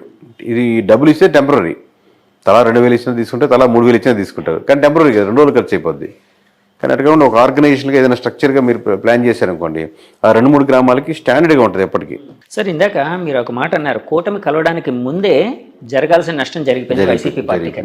అంటే జరగాల్సిన నష్టం అంటే వాళ్ళు చాలాసార్లు చెప్పుకొని వచ్చారు, మేము లక్షల కోట్ల డబ్బులు జనానికి పంచుతూ ఉన్నాం, ఎలాంటి మధ్యవర్తి లేకుండా జనం అకౌంట్స్కి వెళ్ళేటట్టు, వాళ్ళకే లబ్ధిదారులకి డైరెక్ట్గా చేరేటట్టు చేస్తున్నాం. సో అదంతా మాకు చాలా హెల్ప్ చేస్తుందండి. సో నష్టం అన్నారు కదా సార్, ఆ నష్టం ఏంటి సార్? అంటే 3 రాజధానులు ఇలాంటివి ఏమైనా నష్టపరిచాయా వాళ్ళని? అంటే హెల్ప్ చేసిన ఆ మాట వెల్ఫేర్ స్కీమ్స్ ఖచ్చితంగా పాజిటివ్ ఉంటుంది సార్, దాంట్లో డౌట్ లేదు. కాబట్టి ఎంత పాజిటివ్, ఒక 5% యాడ్ అవుద్ది అనుకోండి, అది ఒక్కటే సరిపోదు కదా గెలుపుకి. మీరు ఆల్రెడీ 25% ఎంత ఓట్ బ్యాంకింగ్ ఉందనుకోండి, ఇంకో 5% 30కి వస్తారు. కానీ మీరు 30 సరిపోదుగా, ఇంకో 20% యాడ్ అవ్వాలి. లేదా మీకు లాస్ట్ టైం పడేటువంటి 50%లో ఇంకో 10-15 మంది వెళ్లకుండా ఆగాలి. అప్పుడు కానీ మీరు 30కి రారు. ఇప్పుడు మీరు వెళ్లకుండా ఆగాలంటే రోడ్లు బాగుండాలి. రాజధాని ఇష్యూలో నిజంగా రాజధాని కాకుండా రాజధాని పక్కన పెట్టు, ఇది బాగుంది చూడు అని ఆల్టర్నేటివ్ ఉండాలి. రాజధాని కాన్సెప్టే కాదు, దాన్ని మించిన ఎమోషన్. మీరు ఒక దాంతో సఫర్ అవుతున్నారు, నాకు ప్రమోషన్ కావాలంటే ఖచ్చితంగా ప్రమోషన్ ఇవ్వాలండి, శాలరీ పెంచుతాను, ఓకే అంటే ప్రమోషన్ పక్కన పెట్టి మీకు శాలరీ సాటిస్ఫై అయ్యారు. సో ఆ ఎమోషన్ ని కనెక్ట్ చేయడం ఏదో ఒక ఎమోషన్ అంటే అంతే 100%. లేకపోతే ఇన్ని రకాలుగా డ్యామేజ్ అవ్వదు, ఇన్ని లేయర్లో. సో ఏ ఎమోషన్ ఎక్కడ మిస్ అవుతున్న దానికి ఆల్టర్నేటివ్గా మీరు ఇంకో ఎమోషన్ యాడ్ చేయగలగాలి. ఆ ఎమోషన్ యాడ్ చేయడంలో మిస్ ఫెయిల్ అయింది సార్. అలాగే నేను చాలాసార్లు చాలా మంది దగ్గర, పెద్ద పెద్ద వాళ్ళ దగ్గర ఒక మాట అయితే విన్నాను, అసలు ఈ ఎలక్షన్ అంతా జగన్ వర్సెస్ జగన్ గా జరిగింది. అంటే వాళ్ళు అన్నది ఏంటంటే జగన్ రావాలి, జగన్ పోవాలి, ఈ రెండింటి మీదే బేస్ అయ్యి ఈ ఎలక్షన్ నడిచింది అని. ఇలాంటి స్టేట్మెంట్ ని మీరు అంటే యాక్సెప్ట్ చేస్తారా, ఏకీభవిస్తారా, లేకపోతే డినై చేస్తారా? దాంట్లో పార్షియల్ కరెక్ట్ ఉందండి. పోయినసారి చంద్రబాబు రావాలి, చంద్రబాబు పోవాలి అన్నట్టు జరిగింది అనుకున్నాం అనుకోండి. అబ్వియస్గా 2 పార్టీల మధ్య ఓటు బ్యాంకింగ్ జరుగుతున్నప్పుడు 2 పార్టీలో ఎవరికి చంద్రబాబు జగన్ అనుకుంటున్నారు. వీళ్ళు చెప్పేటప్పుడు జనమా జగన అని వీళ్ళు దాన్ని ప్రమోట్ చేస్తున్నారు. బట్ యాక్చువల్లీ ఏంటంటే ఏ నియోజకవర్గంలో ఆ నియోజకవర్గంలో ఓటేస్తారు. ఇప్పుడు మొత్తం రాష్ట్ర వ్యాప్తంగా నా ఓటు రిప్రజెంట్ చేస్తున్నాను అని కాదు కదా. నా నియోజకవర్గంలో ఈ ఎమ్మెల్యేకి వేద్దామా, ఎమ్మెల్యేతో పాటు చంద్రబాబుని కూడా చూసేద్దామా, ఎమ్మెల్యే చెడ్డోడు కానీ తెలుస్తుంది, కానీ చంద్రబాబు మీద నాకు అభిమానం ఉంది వేద్దాంలే, అది వీడు చాలా మంచివాడు ఎమ్మెల్యే, కాకపోతే జగన్ మీద నాకు వ్యతిరేకత ఉంది వీళ్ళేంలే. సో ఈ ఫ్యాక్టరీ ఒకటి ఆలోచిస్తాడు. వీడు ఓవరాల్గా జనం అని అనుకోడు, నేను తన ఓటు తమ అంటే వాళ్ళ ఇంట్లో వాళ్ళు ఓటు ఇన్ఫ్లుయెన్స్ చేయగలుగుతాడు. కన్సాలిడేట్గా మనం చెప్తున్నప్పుడు మనం యాజ్ ఏ సర్వే దాంట్ నుంచి వచ్చాం కాబట్టి కన్సాలిడేట్గా ఆ ఓట్ బ్యాంకింగ్ ఎలా వెళ్తుంది అనుకుంటాం. దాంట్లో నెగిటివిటీస్ ఏంది, పాజిటివిటీస్ ఏంది, ఏ ప్రాంతానికి ఆ ప్రాంతానికి బట్టి తగ్గట్టే. సార్, రాష్ట్ర వ్యాప్తంగా వైసీపీ పతనానికి ముఖ్యమైన కారణాలు ఏమైనా ఒక 2-3 చెప్పాల్సి వస్తే ఏది మెయిన్ కారణంగా చెప్తారు? పతనం అనేది కరెక్ట్ కాదు సార్. పతనం అనేది పొలిటికల్ పతనం ఎందుకంటే వాళ్ళు 30% ఓట్ బ్యాంకింగ్ ఉంది, వాళ్ళ ఓట్ బ్యాంకింగ్ వాళ్ళకి స్టిల్ ఉంది. మీరు 100 మందిలో 30 మంది నిలబడ్డారు, 70 మంది నిలబడ్డారు. ఇటు మనకి ఇట అల్గారిథమ్స్ లో మనకు ఉన్నటువంటి rules and regulations government of ఇండియాలో ఉన్నట్టు కాబట్టి మెజారిటీ ఓట్ బ్యాంకింగ్ బట్టి సీట్లు రావు కాబట్టి ఓన్లీ నియోజకవర్గాల బారు కాబట్టి మీకు తక్కువ కనపడుతుంది. కానీ 130% మంది అంటే చిన్న నెంబర్ కాదు. ప్రతి కోట్లో 30 లక్షల మంది ఉన్నారు. సో సీట్లు అంటే ఇప్పుడు ఇందా చెప్పినట్టు ఒక్కొక్కటి ఫ్యాక్టర్. ఇందా చెప్పినట్టు రోడ్డు కావచ్చు, అక్కడ స్కూల్స్ కావచ్చు, హాస్పిటల్స్ మంచి డెవలప్మెంట్ లేకపోవడం కావచ్చు, రకరకాల ఫ్యాక్టర్స్. అంటే ఏదో ఒక ఎమోషనల్ కాంటాక్ట్, ఏదో ఒక రీజన్ అయితే అంటే స్టేట్ వైడ్ గా ఏదో కారణం ఉండే అవకాశం ఉంది కదండి. అట్లాంటిది ఏదంటారు? అంటే ఒక షెఫాలజిస్ట్ గా మీరు స్టేట్ వైడ్ గా అదే సార్. ఇప్పుడు మీకు ఇప్పుడు అంటే మీకు వన్ సైడ్ కనపడింది కాబట్టి అలా అనిపిస్తుంది. ఇప్పుడు రాజధాని స్టేట్ వైడ్ జరిగింది అంటే రాజధాని మీకు కృష్ణా గుంటలో ఉన్నట్టు మీకు శ్రీకాకుళంలో ఉండకపోవచ్చు, రాప్తాడులో ఉండకపోవచ్చు. రాప్తాడు ప్రజలు మనకు అమరావతిలో ఉండే రాప్తాడు ప్రజలు రాప్తాడు సమస్యల మీద వేస్తుంది. అలాగే స్టేట్ వైజ్ ఉన్న డెవలప్మెంట్ మీద కూడా చూసుకుంటూ ఉంటుంది. అలాగే కొంచెం ఎమ్మెల్యే మంచివాడైతే కొంచెం కన్సిడర్ అవుద్ది. అయితే 2-3 సార్లు ఓడిపోయినాడు, ఈసారి గెలవాలన్న సానుభూతి అవుద్ది. ఓవరాల్ జనరలైజ్గా స్టేట్మెంట్ చెప్పలేము. కూటమి కట్టడం జనరలైజ్గా స్టేట్మెంట్ చెప్పుకోవచ్చు. కూటమి రాష్ట్ర వ్యాప్తంగా అడ్వాంటేజ్ అయింది. అంటే నేను చాలా మంది మా ఛానల్ తరఫున కొంతమంది పబ్లిక్ బైట్స్ తీసుకునేటప్పుడు చాలా మంది ఏమనేవారంటే, అంటే కూటమిని యాక్సెప్ట్ చేసే వాళ్ళందరూ వెల్ఫేర్ అనేది ఉంది కానీ డెవలప్మెంట్ లేదు, సో డెవలప్మెంట్ లేకపోవడమే మాకు చాలా ఇబ్బందికరంగా ఉందని ఎవరు. ఆ డెవలప్మెంట్ లేకపోవడం అనేది రాష్ట్ర వ్యాప్తంగా వైసీపీని ఓడించడానికి కారణమై ఉండొచ్చా సార్? డెవలప్మెంట్ మీరు కొన్ని విషయాలు చేసినప్పటికి కూడా ఆ నియోజకవర్గంలో వాళ్ళు they have to feel this development. నాకు మంచి స్కూల్స్గా మార్చారు. ఈరోజు నా పిల్లవాడిని మధ్య తరగతి నాకు 30,000 వస్తున్నాయి, నేను ప్రైవేట్ స్కూల్ కట్టి 20,000 కట్టి పంపించాల్సిన అవసరం లేదు. ఈరోజు మంచి జగనన్న స్కూల్స్ బాగున్నాయి, నేను దానికే పంపిస్తాను. అందరూ అలా ఊర్లో ఎక్కువ మంది వెళ్తున్నారు అనుకోండి, ఆబ్వియస్గా మీరు వాళ్ళకి అడ్వర్టైజ్ చేసుకోనక్కర్లే అట్లాగా. సో అదేం ఫ్యాక్టర్ కాదంటారు సార్? అంటే మారుతూ ఉంటుంది అంటారు డెవలప్మెంట్ అనేది,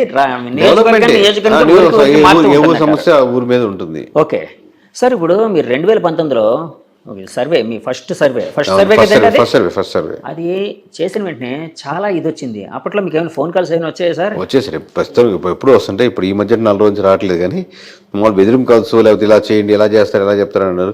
పోనీ మీరు ఒక నెంబర్ చెప్పండి సార్ అంటారు. అంటే ఎమ్మెల్యేస్ నుంచి, మినిస్టర్ నుంచి నాకు రాదు. నాకు ఒక అడ్వాంటేజ్ ఏంటంటే నాకు అన్ని పార్టీల నుంచి తెలిసిన వాళ్ళే కాబట్టి సన్నిహితులే. అది మనం వర్క్ చేసిన క్లయింటే. సన్నిహితం అనుకుంటే కూడా క్లయింట్ అనొచ్చు, ఎందుకంటే ఆ డిఫరెన్స్ ఉంటుంది. సన్నిహితం అంటే క్లోజ్నెస్ అయిపోతుంది. సో క్లయింట్సే కాబట్టి కాబట్టి మ్యూచువల్ రెస్పెక్టే ఉంటుంది అది. ఓకే. వాళ్ళు వేరే ఆ జిల్లాలో వేరే వాళ్ళు తెలియకపోయినా కేకే నాకు తెలుసు బాగా చేస్తారు అని వాళ్ళు వెళ్తుంటారు కాబట్టి నాకు వాళ్ళ నుంచి థ్రెటన్ కాల్స్ ఉండవు. ఓకే.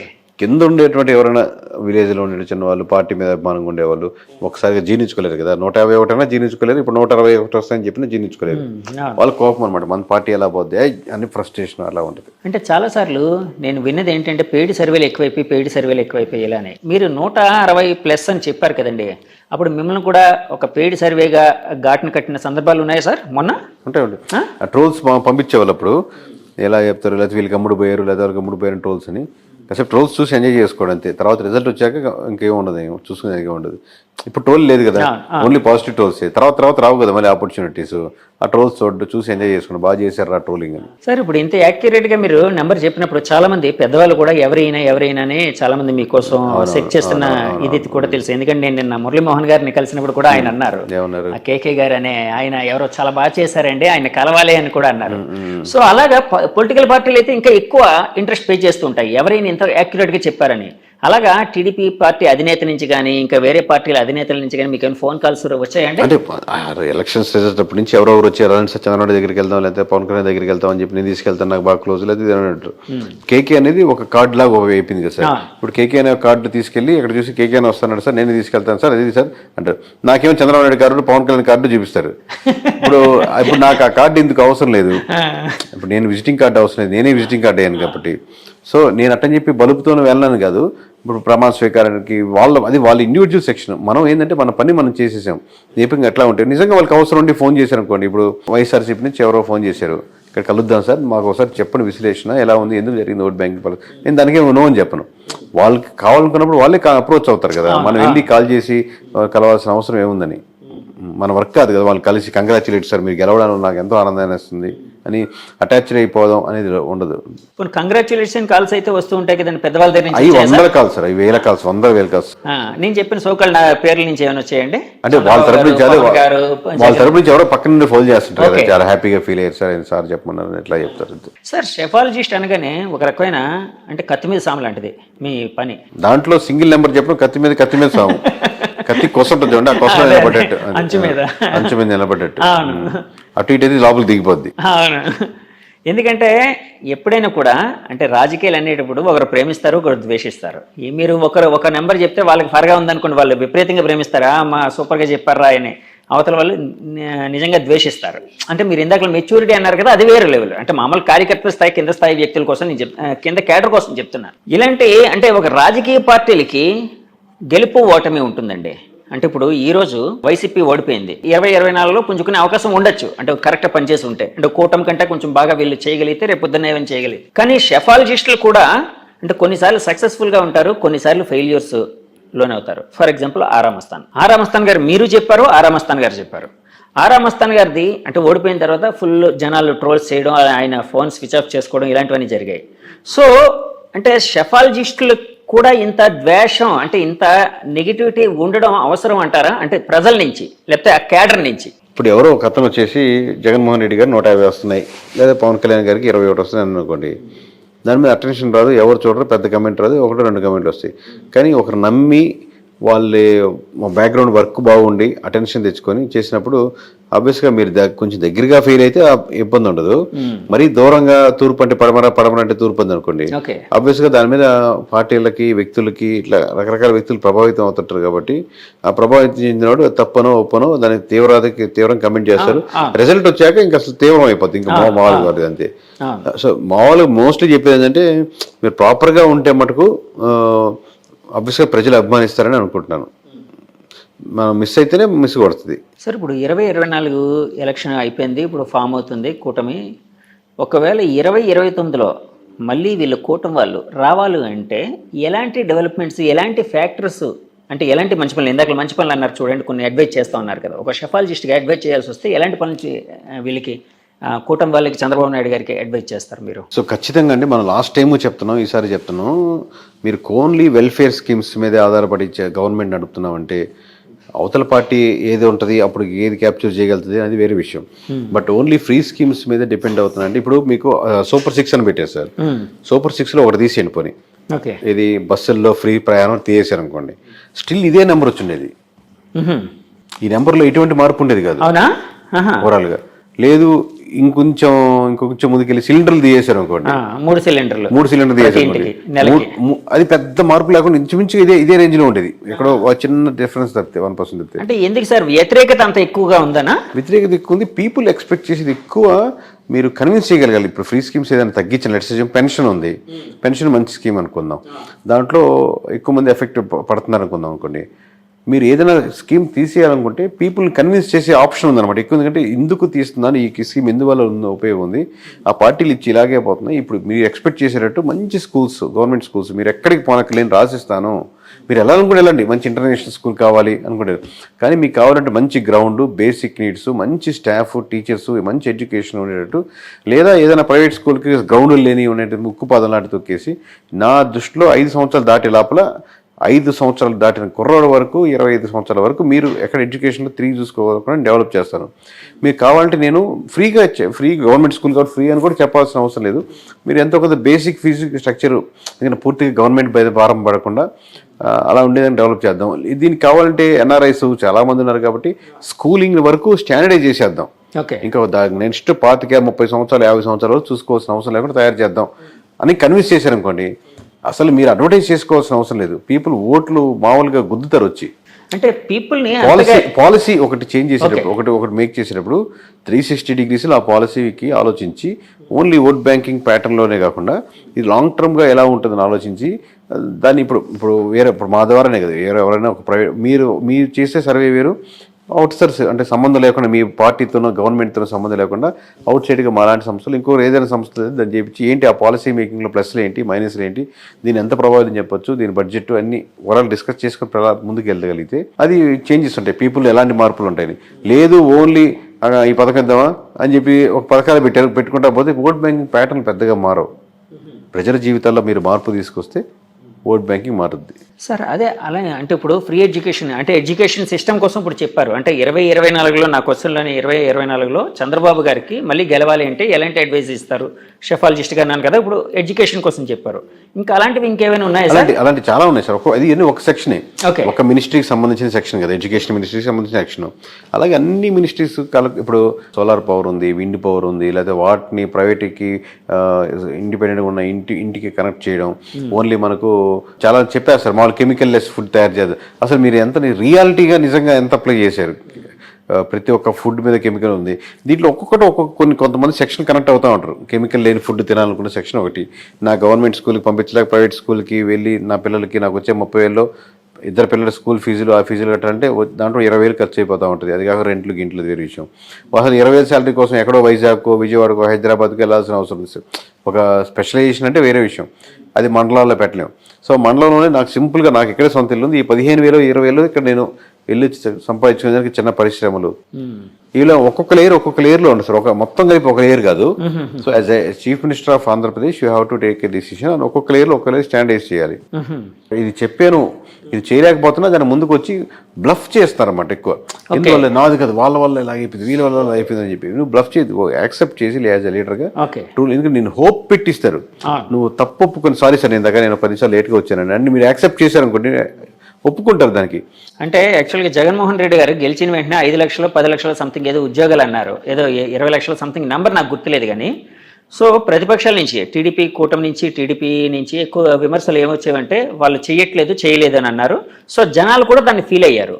సో జగన్మోహన్ రెడ్డి గారు నేను చేయలేకపోయానని చెప్పి యాక్సెప్ట్ చేసి జనాల్ని కన్విన్స్ చేయగలిగితే నెగ్గే అవకాశం ఉండేదా సార్? మనం 100 అనుకుంటాం సార్, ఇంట్లో 4 పనులు చేద్దాం అనుకుంటాం, ఒక పని కుదరదు. కానీ మీ వైఫ్కి మీరు ఫోన్ చేసి నేను సాయంత్రం 6 గంటలకు రాలేకపోతున్నాను, ఎందువల్లంటే ఇక్కడ బిజీగా ఉంది, పెద్ద ఆయనతో ఉన్నాను, మీరు చెప్పినట్టు ఏదో ఉన్నారు, కన్విన్స్ చేసుకుంటారు. మీరు చెప్పే రీజన్ కన్విన్సబుల్గా ఉండే దానికి అదర్ ఆల్టర్నేటివ్ చూపించగలిగితే, మనం 6 గంటలకు రాలేమనుకున్నా మనం బయటకు పోయి పనిచేద్దాం, ఈరోజు రెస్టారెంట్కి వెళ్దాం ఉన్నాను అనుకోండి, దానికంటే బెటర్ ఆప్షన్ ఇచ్చారన్నమాట. 1 గంట లేట్గా వస్తాను బట్ బయటకు వెళ్దాం, అంటే బెటర్ ఆప్షన్ ఇస్తున్నారు. సో ఒక ప్రాజెక్ట్ని కూడా ఇది పాలసీ చేయలేకపోతున్నాం, బట్ దీనికంటే ఇంకో సెక్షన్లో బెటర్ ఆప్షన్ ఓకే అవును అలా ఇవ్వగలిగితే కన్విన్స్ అవుతారు. ఇదేం పెద్ద లాజిక్ అర్థమైతే సింపుల్ లాజిక్, అర్థం కాకపోతే ఇది పెద్ద డేటా సైన్స్ సార్. ఇప్పుడు అంటే చిన్న గీత పెద్ద గీత లాగా అంతే అంతేనండి. అంతే సార్ ఇప్పుడు చంద్రబాబు గారు యాక్చువల్గా ఇందాక సూపర్ 6లో ఇప్పుడు ఉచిత బస్సు పథకం కావచ్చు, లేకపోతే సిలిండర్లు 3 సిలిండర్లు ఫ్రీగా ఇచ్చే పథకం కావచ్చు, ఇలాంటివి తీసేసినా కూడా సేమ్ ఫిగర్స్ విజయం వచ్చేదని అన్నారు కదండి. ఇప్పుడు రేపొద్దున్న అంటే సూపర్ 4 అని పెట్టుకోవాలి. సూపర్ 4 కాదు 2029లో ఒకవేళ ఆయన చేయలేక అంటే ఈ పథకాలన్నీ వద్దు అని అనుకొని నేను ఈ పథకాలు ఏమీ చేయను, మామూలుగా నేను ఒక మంచి పరిపాలన చేస్తాను అంటే జనాలు యాక్సెప్ట్ చేస్తారా సార్? అది కష్టం అవుద్ది. అన్ని పథకాలు ఒక్కొక్క దానికి ఒక్కొక్క డిస్కషన్, మళ్ళీ సింపుల్ గా ఓవరాల్ గా చెప్పలేము దేని దానికి. ఎందుకంటే ఒక్కొక్క స్కీమ్ ఏ సెక్షన్ మీద ఎఫెక్ట్ పడుతుంది, ఏ సెక్షన్ చూసి ఎంతమంది ఓట్ బ్యాంకింగ్ పడింది, దాన్ని కన్విన్స్ చేసుకుని మీరు ఏ ఆల్టర్నేటివ్ చేస్తారు. నేను మంచి పనులు చేస్తానంటే కాదు, మీరు నేను సిలిండర్ తీసేస్తాను మీకు మంచి గవర్నమెంట్ ఇస్తాను, మీరు సిలిండర్ తీసి దాంతో పాటు ఏమి ఇద్దాం అనుకుంటున్నారు. ఇప్పుడు ఆల్రెడీ మీరు కమిట్ అయ్యారు కాబట్టి అప్పుడు మీరు చేసుకునే ఆప్షన్ కన్విన్స్ అవుతారు కూడా ప్రజలు. ఎందుకంటే మీరు మంచి పరిపాలన అందిస్తారనే ఓట్ బ్యాంకింగ్ ఎక్కువ ఉంది అంటున్నాను. ఆ ఓట్ బ్యాంకింగ్లో ఇంకా ఆప్షన్ అదర్ ఆప్షన్స్ లేవు. ఓటర్ ఏ విధంగా ఓట్ చేసే ముందు అంటే ఆ ఈవీఎం మిషన్ మీద వేలు పెట్టి నొక్కే ముందు ఎలాంటి ఇన్ఫ్లుయెన్స్ అనేది ఉంటుంది, అంటే ఏ విధంగా ఆయన ఎమోషన్ ఉంటుంది అనేది ఏమైనా చెప్పగలుగుతారా? అదే కదా ఓవరాల్ ప్యాటర్న్. అది ఇండివిజువల్ ఓటేస్తున్నప్పుడు అదే అతను ఏ ప్రాంతానికి చెందినవాడు, లేదా ఏ కమ్యూనిటీకి చెందినవాడు, ఏ ఫీలింగ్స్తో పెరిగినవాడు, తన మీద ఏ రాజధాని ఎఫెక్ట్ ఎంత ఉంది, తన మీద రోడ్లు ప్రభావితం ఉండదా, తను ఎంప్లాయీయా, తను ఏ ఏజ్ సెక్షన్ ఉన్నాడు, తన అంటే 30 ఏళ్ళు ఉన్న ఒక రకంగా ఉంటుంది, తన పెన్షన్ మీద ఉన్నాడా, పెన్షన్ పడుతుందా, తన వాలంటీర్ ఇచ్చే పెన్షన్ మీద ఎఫెక్ట్ పడుతుందా, ఎఫెక్ట్ పడుతున్నప్పుడు ఏ కమ్యూనిటీలో ఉంటాడు, ఇప్పుడు ఈ కాంబినేషన్ కూటమి కట్టినప్పుడు కాంబినేషన్కు యాడెడ్ ఉన్నాడా, లేదా బయట నుంచి వస్తాడా, లేదా మనం మామూలు జనరల్గా ఎస్సీ ఎస్టీ బీసీ ఓసీ సెక్షన్లో అలా డివైడ్ చేసుకుంటే అదేంటి, ఇలా అన్ని లేయర్లు నొక్కుతున్నప్పుడు తన మనసులో ఏది ఎక్కువ నొక్కుతుందని మనం నొక్కేదాన్ని బట్టి ఆధారపడుతుంది. అంటే ఓటర్ అనే మనిషి ఎక్కువ ఎమోషనల్గా ఉంటాడా, లేకపోతే లెక్కలు అవన్నీ చూసుకుంటూ దాని ఫ్యూచర్ని చూసుకుంటూ అలా ఉంటాడా? అన్ని రకాలుగా ఉంటుంది సార్. Mixing okay. ఎమోషనల్గా ఏదైనా మీ లెక్కతో పాటు ఎమోషన్ కనెక్ట్ అవ్వాలి. మీరు ఏ లెక్కతో ఉన్నారు, నాకు మంచి రోడ్లు ఉన్నాయి, అదొక ఎమోషన్, బా హాయిగా ఉందండి. ఇప్పుడు గతుకులు డుగ్గు డుగ్గు డుగ్గు అని పోతుంది, కాదు జరిగిపోతుంది, అదొక ఎమోషన్, నష్టపోతున్నామని. సార్ అలాగే ఇప్పుడు షెఫాలజిస్ట్గా మీరు అంటే మీ ప్రయాణం అద్భుతంగా ఉంది. మిమ్మల్ని ఇన్స్పైర్ చేసిన షెఫాలజిస్టులు లేకపోతే ఇన్ఫ్లుయెన్స్ చేసిన షెఫాలజిస్టులు ఎవరైనా ఉన్నారు సార్? ప్రస్తుతానికైతే అట్లా ఏం లేరు. మామూలుగా షెఫాలజిస్ట్ లేదు, కానీ ఇప్పుడు మనం డేటాను వెరిఫై చేస్తున్నాం సార్. ఈ డేటా చూసినప్పుడు దారుణం కనబడుతూ ఉంటుంది. రోడ్లు బాగాలేవు, ఈ సమస్యలు ఉన్నాయి, పోయినసారి చెప్పాం ఈసారి చెప్పాం. కానీ మనకు పూర్వంలో దేశం కోసం ప్రాణాలు అర్పించి ఇంత కష్టపడి జీవితం మొత్తం పనంగా పెట్టి వాళ్ళు లాస్ట్లో ప్రాణత్యాగాలు చేసిన వాళ్ళు, ఇది ఎమోషనల్ కనెక్ట్ అయిన వాళ్ళు, వాళ్ళ రిఫ్లెక్షన్ ఇక్కడ లేదే అని బాధ వేస్తూ ఉంటుంది. వాళ్ళు ఎందుకైతే పోయారో, ఎందుకైతే కష్టపడ్డారో, మనం 10 రూపాయలు దానం చేయాలంటే 10 రకాలుగా ఆలోచిస్తాం. అటువంటిది కుటుంబంలో చీత్కారాలు అనుభవించి ఎన్నో రకాలుగా ఉండి వాళ్ళు ఒక లాఠీతో కొడతా ఉన్నా ఇంకా వందే మాత్రం ఎవడంటాడు సార్, వందే మాత్రం వాడికి ఎందుకు అవసరం? కానీ వాడి కోసం కాదు కదా, నెక్స్ట్ వచ్చి మనలాంటి జనరేషన్ వాళ్ళు ఇక్కడ ఊర్లలో ఇలాంటి సమస్యలు లేకుండా మన బ్రిటిష్ వాళ్ళు వెళ్ళిపోతారు, మన గవర్నమెంట్ వస్తుంది, అద్భుతంగా ఉంటుంది ఊహించుకుంటాడు. అలాంటి ఈ డేటా చూస్తున్నప్పుడు మా జీవితం ఇంకా ఇట్లాగే ఉంది కదరా అని చెప్పి బాధేస్తాం. అంటే వాళ్ళ భాగస్వామ్యం ఎందులో లేదని ఫీల్ అవుతున్నారు మీరు? అంటే ఎందులో లేదని అదే వెళ్ళే పద్ధతిలో గవర్నమెంట్స్ తీసుకునే పాలసీ, పొలిటికల్ సినారియో సింపుల్ కదా సార్, ఒక పాలసీ జీవితాలు మార్చేస్తుంది కదా. సో ఆ పాలసీ మేకింగ్ లో కావాల్సిన ఫ్రూట్స్ అది అందట్లేదని ఒక బాధ. పాలసీ మేకింగ్ చేయాలి అంటే వాళ్ళు ఎమ్మెల్యేలు ఎంపీలు అవ్వాల్సిందే కదా సార్, అంతే కదండి, పాలిటిక్స్ లో కావాల్సిందే. నేను పొలిటికల్ గా తీసుకున్న డెసిషన్ లో వాటికి వచ్చే రిజల్ట్స్ లో వాళ్ళు ఏదైతే కలగన్నారో ఆ రిజల్ట్స్ కనపడలేదని, అది రిఫ్లెక్ట్ అవ్వట్లేదు ఆవేదన. 7 ఏళ్ళ నుంచి మీ ప్రయాణం మొదలు పెట్టారు ఒక షెఫాలజిస్ట్గా. ఈ రంగం ఎలా ఉంటుంది సార్? అంటే ఈ రంగంలోకి అంటే నేను చాలామంది చూస్తూ ఉంటాను, చాలామంది సాఫ్ట్వేర్ బ్యాక్గ్రౌండ్ నుంచి వచ్చిన వాళ్ళే ఇందులోకి వస్తూ ఉన్నారు.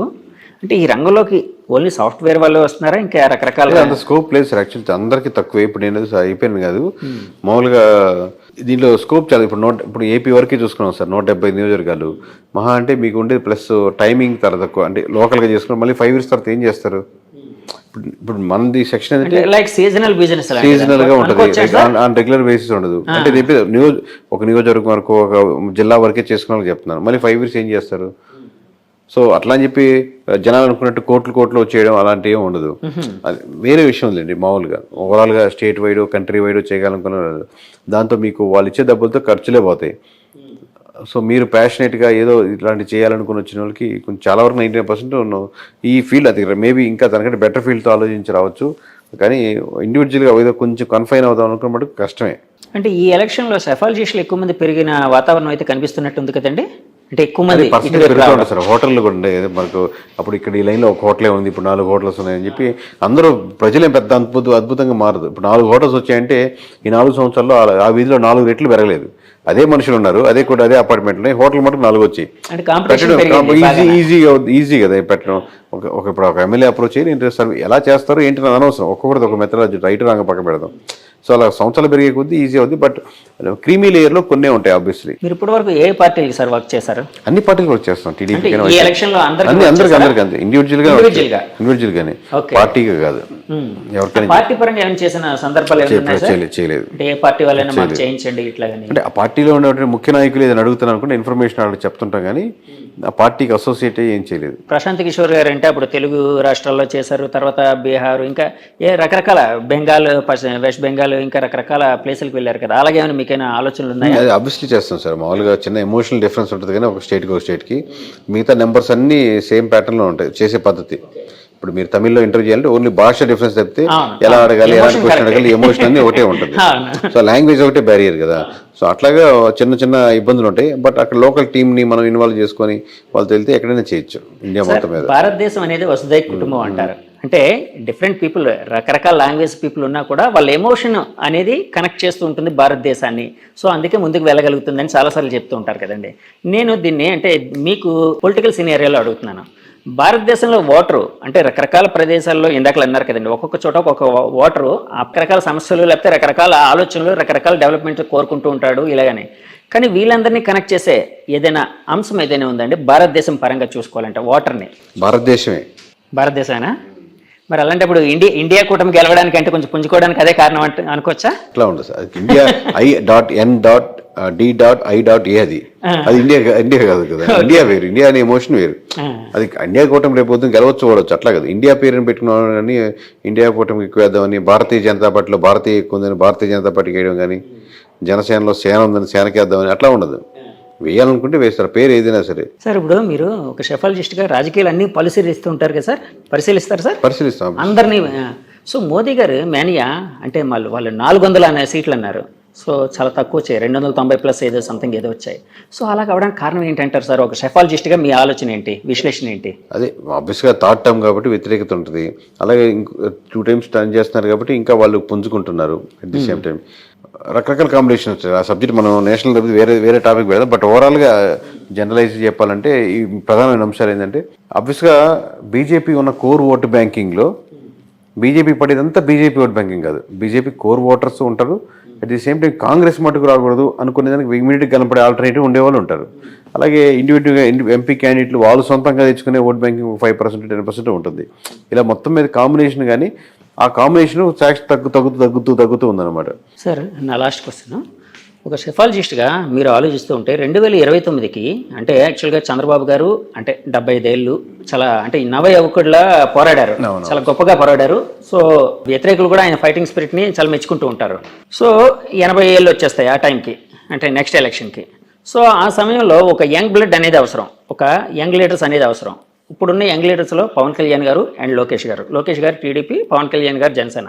వీళ్ళిద్దరిలో ఎవరి భవిష్యత్తు బాగుండే అవకాశం ఉండొచ్చని ఒక సెఫాలజిస్ట్గా ఊహిస్తూ ఉన్నారు? ఊహాజనితమైన ప్రశ్న అదే సార్. అందుకే వాళ్ళ చేతిలో ఉంటుంది, కానీ ఇప్పటి నుంచి ఎటువంటి నిర్ణయాలు తీసుకుంటారు, ఇద్దరిలో ఎవరి భవిష్యత్తు బాగుంటుందంటే ప్రజలు అంటే ఇప్పుడు ఆల్రెడీ హీరో అన్నంత మాత్రం హీరో కనెక్షన్ ఎక్కువ ఉంటుందని, లేకపోతే రామారావు ఫ్యామిలీ నుంచి కాబట్టి లోకేష్ ఎదిగిపోయేదానికి ఆస్కారం ఉంటుంది, అలా ఉంటుంది. ఈ రోజు డే 1 నుంచి మీరు అబ్జర్వ్ చేస్తారు. Now you're going to MLA. First time MLA అవునండి, ఫస్ట్ టైం అసెంబ్లీలో అడుగు పెడుతున్నారు యాజ్ ఎమ్మెల్యేగా. ఎందుకంటే అది రామారావు మనవడు కావచ్చు, లేకపోతే సీఎం కొడుకు కావచ్చు, లేకపోతే ఇతను హీరో కావచ్చు, ఎవరైనా కావచ్చు, పక్కన పెడితే ఇప్పటి నుంచి మీరు ఎలా బిహేవ్ చేస్తారు, ఎలా ఉంటుంది, ఎలా ఎమోషనల్గా జనాలు కనెక్ట్ చేసుకుంటారని బట్టి మీరు వాళ్ళని ఓడించి మీరు ముందుకు వెళ్ళడం అనేది ఉంటుంది, ఆస్కారం ఉంటుంది. అంతేగాని మామూలుగా ఓవరాల్గా హైపోథెటికల్గా చెప్పలేదండి. వైసీపీ వాళ్ళు మళ్ళీ పుంజుకోవాలంటే ఏం చేస్తే బాగుంటుంది సార్? స్టిక్ అవ్వాలి. ఫస్ట్ లీడర్షిప్ ఫస్ట్ ధైర్యం ఇవ్వాలి. అయిపోయింది. మనకు 30% ఓట్ బ్యాంకింగ్ ఉంది. 130 మంది నిలబడ్డారు. ఓకే, మనకు ఇంకో 10-15% పెంచుకునేదానికి 20% పెంచుకునేదానికి ఆస్కారం ఉంది. పెంచుకోవడానికి ఏం చేయాలంటాను? అదే ఫస్ట్ ఇదే చెప్పాలి. నమ్మకం. ఓకే, నమ్మకం కలిగించాలి. ఓట్ బ్యాంకింగ్ ఉంది కదా. నమ్మకం కార్యకర్తల్లో కలిగించాలా, ప్రజల్లో కలిగించాలా? వాళ్ళు ఇద్దరికి. దాంట్లో కార్యకర్తలు అనేవాళ్ళు వాళ్ళకి అనుసంధానం మధ్యలో ఉంటారు. కార్యకర్తలకి కలిగించాలి, జనాలకి నమ్మకం కలిగించాలి. కలిగిస్తున్నప్పుడు జనాలకు నమ్మకం వస్తున్నప్పుడు కార్యకర్తలు ఇంకొంచెం ఎక్కువ పనిచేస్తారు. ప్రజలు నమ్మకం మీరే అంటే నాకు ఓట్లు వేసిన వాళ్ళే కదా ప్రజలు. అంటే ఇతని పర్స్పెక్టివ్లో, జగన్మోహన్ రెడ్డి గారి పర్స్పెక్టివ్లో మీరు నిలబడద్దు, ఓట్లు వేసిన వాళ్ళు నిలబడద్దని చెప్పాలి కదా. మీరు అపోజిషన్ వేసిన వాళ్ళు నిలబడద్దని చెప్పాల్సిన అవసరం లేదుగా. జగన్మోహన్ రెడ్డి గారికి పక్కన పెట్టి పవన్ కళ్యాణ్కి ఓట్లు వేసినట్టు మీరు బాధపడద్దు అని అనలేం కదా. సో ఈయనకు ఓట్లు వేసిన వాళ్ళు రిప్రజెంట్ చేస్తూ అందరు మీటింగ్ పెట్టలేము కాబట్టి జనరల్గా స్టేట్మెంట్స్ ఇవ్వగలుగుతారు. వాళ్ళకి చెప్పి వాళ్ళకి మోటివేట్ చేసి ఇది ఫర్దర్ ప్లాన్స్ అని ఎక్స్ప్లెయిన్ చేసి ఒక్కొక్క స్టెప్ బై స్టెప్కి మరీ చేసుకోవచ్చు. సార్ మీరు ఇప్పుడు 2019లో మీరు చెప్పింది జరిగింది అంటే సిమిలర్ ఆల్మోస్ట్ యాక్యురేట్గా వచ్చింది. అలాగే 2024లో కూడా వచ్చింది. ఆ ఫిగర్స్ అంటే యాక్చువల్గా మామూలుగా మీరు ఒక సెఫాలజిస్ట్గా ఒక శాస్త్రీయ పద్ధతిలో చేస్తూ ఉన్నారు. ఒక నెంబర్ చెప్తారు, అది నిజమైనప్పుడు మీకు ఎలాంటి ఆనందం కలుగుతుంది, ఎలాంటి ఫీలింగ్ కలుగుతుంది? నేను చూస్తున్నాను సార్. మామూలు నెంబర్ +5 లోపలే ఉంటుందని ముందుగా నా ఎక్స్పెక్టేషన్. 5 అనేది అది ఇంత దగ్గరగా వచ్చి ఏదో ట్రైన్ S1 దగ్గర S1 ఆగినట్టు, S2 దగ్గర S2 ఆగినట్టు అలా వచ్చి దగ్గరగా హ్యాపీ. దానికి ఆనందమే. అంటే మనం ఎంత బాగా చేసామని కాన్ఫిడెన్స్ అయినా బూస్టప్ అవుతుందా? కాన్ఫిడెన్స్ మామూలుగా పెద్ద డిఫరెన్స్ లేదు సార్. మామూలుగా అలాగే ఉంది కానీ ఓకే చిన్న నెంబర్ వచ్చి ఆగింది కదా అనేది ఒకటి అంతే. టూ మచ్ ఎక్సైట్మెంట్ ఏం లేదు, టూ మచ్ బాధ లేదు. ఆ దాటితే అబ్బా ఎందుకు మిస్ అయిందని ఆలోచించిన వాళ్ళం. దగ్గరికి వచ్చింది కాబట్టి ఓకే మన బాగానే ఉంది రైట్ అంతే. మీ నుంచి నెక్స్ట్ బ్లాస్టింగ్ నెంబరు ఏ స్టేట్ ఎలక్షన్కి సంబంధించి ఉండొచ్చు? అదే చూద్దాం సార్. ఇప్పుడు ఇంటర్వ్యూలు అయిపోయాక మళ్ళీ ఇప్పుడు ఏ స్టేటా, మన GHMSకి వెళ్ళాలా, ఢిల్లీ వెళ్ళాలా, లేకపోతే ఇంకో స్టేట్ వెళ్ళాలా, రకరకాలుగా ఆప్షన్స్ ఉన్నాయి. ఓకే, ఒకసారి కూర్చొని అంతా అయిపోయాక డిస్కస్ చేసి టీం ఎలా బిల్డ్ చేసుకుందాం, వేరే స్టేట్స్ అంటే ఎలా చేయాలి, రీఆర్గనైజ్ చేసుకున్నాం, మంచి స్ట్రక్చర్గా బిల్డింగ్ తీసుకొని ప్రాపర్గా చేసి కంట్రీ వైడ్గా చేసే కెపాసిటీ ఉందని నమ్ముతున్నాము. ఇంకొంచెం స్ట్రెంగ్స్ కావాలి దానికి. ఈ లెవెల్కి సరిపోదు. ఒక ఆర్గనైజేషన్ స్ట్రెంత్ లాగా చేసుకొని ఇంకా పొలిటికల్ అకాడమీని ఒకటి స్టార్ట్ చేస్తున్నాం. కేకే పొలిటికల్ అకాడమీ చేద్దాం అనుకుంటున్నాం. అంటే ఏంటి సార్ పొలిటికల్ అకాడమీలో ఏముంటుంది? అంటే ఇప్పుడు సడన్గా వచ్చేసి ఎమ్మెల్యే అవుదాం అనుకున్న వాళ్ళు, లేదా ఆ ఫ్యామిలీస్ నుంచి వచ్చిన వాళ్ళు, లేదా బయట వాళ్ళు కానీ వాళ్ళు మాట్లాడడం రాదు, లేదా సరిగ్గా కాన్ఫిడెంట్గా మాట్లాడలేరు, లేదా ఇలా మీరు ఇంటర్వ్యూ క్వశ్చన్స్ చేస్తున్నప్పుడు ఎక్కడి నుంచి స్టార్ట్ చేయాలి, ఎక్కడ ఎండ్ చేయాలని, అలాగే వాళ్ళు ఆ జిల్లా నియోజకవర్గ సమీకరణాలు ఏంటి, పరిస్థితులు ఏంటి, సమస్యలు వెళ్ళినప్పుడు ఏ కమ్యూనిటీ వెళ్ళినప్పుడు ఎలా బిహేవ్ చేస్తే బాగుంటుంది, అలాగే కంట్రీ గురించి ఏదైనా ఒక నాలెడ్జ్ ఉంటే బాగుంటుంది, ఇంటర్నేషనల్ అఫైర్స్ గురించి కొంచెం నాలెడ్జ్ ఉంటే బాగుంటుంది. ఇలా ఓవరాల్గా ఒక ప్యాకేజ్ లాగా కెమెరామ్యాన్కి చిన్న కెమెరా ట్రైనింగ్ లాగా స్టార్టింగ్ ఇనిషియల్ ఎలా పట్టుకోవాలి, బేసిక్ థింగ్స్ లాగా ఇక్కడ మనం లీడర్లు కాదు కానీ లీడర్ అయ్యేదానికి కావాల్సినటువంటి స్కిల్ సెట్ని కొంచెం పెంచేటట్టు ఒక 21 days ప్రోగ్రామ్ లాగా చేస్తే దానికి ఇప్పుడు అందులో ఫ్రంట్ ఫేస్ లా ఉండి చేయాలని ఒక థాట్ దాన్ని చేస్తున్నాం. ఎప్పుడు రూపుదాల్చొచ్చు అదే ఇంకా మనం ఎప్పుడు అనుకుంటే అప్పుడే. బట్ ఈ ఇంటర్వ్యూస్ అన్ని పెట్టుకుని డిస్కషన్ చూస్తున్నాం సార్. ఇప్పుడు మీ టీంలో ఎంతమంది ఉన్నారు సార్? ఇప్పుడు మా team overall 30 members. But elections అయిపోయినాయి కాబట్టి కొంతమంది తగ్గించుకొని కొంతమంది సరిగ్గా చేయని వాళ్ళని పక్కన పెట్టు. 30 members యాక్టివ్ గా ఉండేవాళ్ళు. అది కాకుండా ఇందాక ప్రతి జిల్లాకి అవుట్ సోర్సింగ్ వాళ్ళు 30 members. ప్రతి జిల్లాకి వేరే వాళ్ళు లేదా స్లీపర్ సెల్స్ వీళ్ళంతా నేను నా టీం కాదు కదా, వాళ్ళు ఇండివిజువల్స్ వాళ్ళ టీమ్స్. అది బట్ మీరు అడిగిన కోర్ నా టీం కాబట్టి. అంటే మీరు సర్వేయింగ్ విషయంలో వేరే వాళ్ళ మీద కూడా ఆధారపడుతుంటారు, వేరే సంస్థల మీద ఆధారపడతారా? ఇందా చెప్పింది సార్, ప్రతి ఆర్డర్ని అవుట్ సోర్సింగ్ కూడా చేస్తాం. ఓకే, వాళ్ళు ఇచ్చిన రిపోర్ట్ కూడా తీసుకుంటాం. ఒకసారి ఉప్పు కారం లాగా వేరే అవుట్ సోర్సింగ్ కూడా. ఇదేంటంటే ముందు మన 3 layers మనమే, ఎక్స్ట్రా లేయర్ కూడా ఒకరేమో మనం తప్పు చేసామో, మనం గ్రూప్లో పోతున్నామో, మనకు ముసుగులో ఉన్నాము, అందుకని వేరే సంబంధం లేకుండా ఇక్కడ చేపిస్తాం. సార్ థ్యాంక్ యూ అండి. మళ్ళీ నెక్స్ట్ బ్లాస్టింగ్ నెంబర్ కోసం వెయిట్ చేస్తుంటాం మీ దగ్గర నుంచి. వ్యూవర్స్ చూసారు కదండి, ఇది కేకే గారు అనగానే యాక్చువల్గా ఆయన అసలు పేరు చాలా మందికి తెలియదు. ఆయన అసలు పేరు కిరణ్ కొండేటి గారు. సో కిరణ్ కొండేటి గారు అలియాస్ కేకే గారు. సో ఆయన అంతరంగం, ఆయన మనతో చాలా విషయాలు పంచుకున్నారు. ఈ ఇంటర్వ్యూ మీకు నచ్చితే మా ఛానల్ లైక్ చేయండి, కామెంట్ చేయండి, షేర్ చేయండి, సబ్స్క్రైబ్ చేయండి. Thank you very much. Signing off me Jagadish. By.